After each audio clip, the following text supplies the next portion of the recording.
लगभग म चाहिँ आधा बाटो पुगिसकेँ।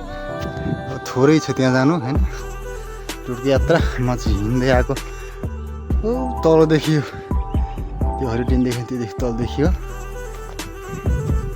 हिँड्दैछु। लास्टै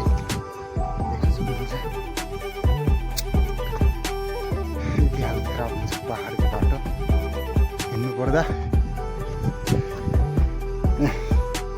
रोड त्यहाँनिर, रोडको साइडमा मेरो घर छ। म चाहिँ हिँड्दै त्यहाँबाट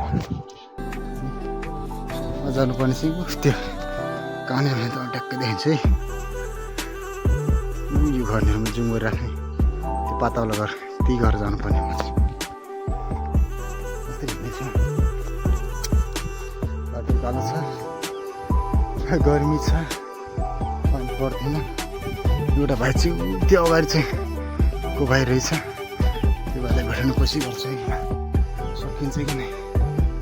त्यहाँ गएपछि चाहिँ त्यो भाइसँग म मुलाकात गराउने छु। अहिले चाहिँ थम्चेक।